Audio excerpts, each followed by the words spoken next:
올 1분기 안에 유럽연합과의 FTA 타결 가능성이 한층 높아진 가운데 정부는 페루와 뉴질랜드, 호주 등 신흥시장과의 FTA에도 속도를 내고 있습니다. 경제주민, 오늘은 새해 들어 더욱 활발해진 정부의 FTA 추진 계획과 현재까지의 진행 상황을 살펴보겠습니다. 경제팀의 이혜림 기자 나왔습니다. 어서 오세요. 자, 이번 주 통상장관 회담이 있었던 유럽연합과의 FTA 상황부터 살펴보도록 하죠. 양쪽 모두 조속한 타결에 강한 의지를 나타내고 있지 않습니까? 네, 그렇습니다. 지난 19일과 20일 이틀 동안 김종은 통상교섭 본부장과 유럽연합 측 캐서린 애쉬튼 집행위원이 서울에서 만나 협상 타결의 기틀을 마련했습니다. 이번 만남에서 가장 큰 수확은 무엇보다 3월에 서울에서 열기로 한 제8차 협상이 사실상 마지막 협상이 되도록 한다는 데 뜻을 모았다는 점인데요. 회담 첫날 김종은 본부장은 문만 열면 우리나라와 유럽연합의 새 시대가 열릴 것이라고 밝히면서 협상이 막바지에 이르렀음을 시사했고요. 회담이 끝난 뒤엔 협상이 구분응선까지 왔다면서 한EU FTA 타결에 강한 자신감을 나타냈습니다. 김종은 본부장의 말을 직접 들어보시겠습니다. 7, 8분 능선이라고 말씀하셨는데요. 그 뒤에 또 어느 정도냐. 저는 8, 9분까지 왔다고 봅니다. 그래서 한 10%는 더 올라갔다고 보고요. 남은 게 한 10% 미만이라고 해도 과언은 아니라고 생각이 됩니다. 네, 어느 정도 의견 일치를 봤다라는 말로 들리는데요. 아직까지 양쪽의 의견차가 상당히 큰 쟁점 사항들이 남아있지 않습니까? 네, 말씀하신 대로 상품 양어를 비롯해서 자동차 기술 표준과 서비스, 원산지, 또 관세 환급 제도 등 5가지 정도의 쟁점 사항이 남아 있습니다.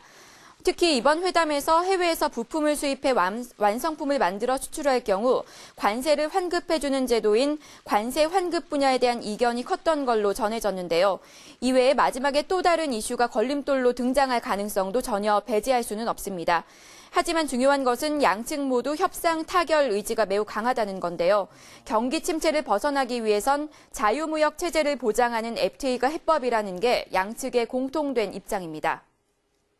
주요 교육국인 한국과 EU가 한EU FTA를 타결을 하면 EU와 한국이 자유무역에 대한 의지를 표명을 하고 이 세계적 경제적 어려움을 보호무역주의가 아니고 교역의 확대와 개방을 통해서 해결을 한다 하는 그런 시그널을 전 세계에 줄 수 있기 때문에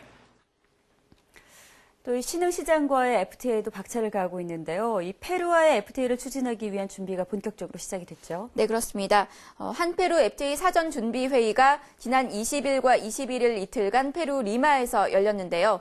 우리 측에서는 외교통상부 최경림 FTA 정책국장을 수석 대표로 해서 부처 담당자들이 함께 참석했습니다. 최근 5년간 6%대의 안정적인 경제 성장을 실현한 페루는 생산량을 기준으로 할 때 은은 세계 1위, 아연, 주석, 동은 세계 3위, 금은 세계 5위 수준으로 그야말로 광물 자원의 보고로 평가받고 있는데요. 정부는 페루와의 FTA를 통해 남미 시장 진출을 확대하고 자원 협력과 투자 확대 등을 꾀한다는 계획입니다. 이번 사전 준비 회의는 본격적인 협상 개시에 앞서 향후 협상의 기본 방향을 설정하는 자리였는데요. 양측은 협상의 범위부터 방식, 일정 등에 관한 협의를 진행했습니다. 자, 호주와 뉴질랜드와의 FTA도 추진 중으로 알고 있는데 어디까지 진행이 됐습니까? 네, 정부는 지난주에 한 호주, 한 뉴질랜드 FTA 추진과 관련한 공청회를 열었는데요. 일단 추진 필요성에 대한 공감대는 형성된 것으로 보입니다. 무엇보다도 우리의 주요 수출품인 자동차 같은 경우 태국산 일본 제품에 의해 시장이 잠식당하고 있는 상황인데요. 호주와 뉴질랜드 시장에서 우리 기업의 공정한 경쟁을 위해서는 FTA를 시급히 추진해야 한다는 게 전문가들의 공통된 의견입니다. 최근 들어서 이들 나라들이 태국이라든지 미국이라든지 싱가포르라든지 또 일본, 중국 등 우리의 경쟁국들과 FTA를 적극적으로 체결을 해오고 있습니다. 그래서 호주 시장 내에서 우리 제품이 상대적으로 불리한 상황에 처하고 있습니다. 따라서 호주, 뉴질랜드와 신속히 FTA를 함으로써 현지 시장에서 우리 제품의 경쟁력을 회복할 필요가 있습니다. 우리가 이들 국가와 FTA를 추진해야 하는 이유는 또 있습니다. 페루와 마찬가지로 호주와 뉴질랜드는 우리가 주로 수입하는 유연탄이나 철, 아연, 니켈 등을 다량 보유한 자원 부국이란 점인데요. FTA를 체결하게 되면 안정적으로 에너지 자원을 확보할 수 있는 통로가 마련된다는 얘기입니다. 다만 두 나라가 농업 강국인 만큼 우리 농가에 어느 정도의 피해가 예상되는데요. 정부는 관련 업계 의견을 충분히 수렴해 우리 농업의 민감성이 반영될 수 있도록 최대한 협상력을 발휘하겠다고 밝혔습니다. 호주, 뉴질랜드와의 FTA 추진 여부는 조만간 열릴 대외경제장관회의에서 최종 결정될 예정입니다. 네, 정부는 올해 FTA를 통해서 이 글로벌 네트워크를 구축하겠다, 이런 포부를 밝히고 있는데 전체적인 추진 상황 정리해 주시죠. 네, 수출에 대한 우리의 의존성이 높은 우리 경제의 구조로 볼 때 기존의 수출 시장을 유지하면서 새로운 판로를 개척하기 위해 FTA를 확대하는 것은 필수적인 귀결인데요. 미국과 유럽연합 등 거대 선진 경제권과 인도 같은 차세대 거대 경제권에 이어서 페루, 호주, 뉴질랜드, 터키 등 자원 부국 및 주요 거점국과 FTA를 체결하려는 이유도 바로 여기에 있습니다.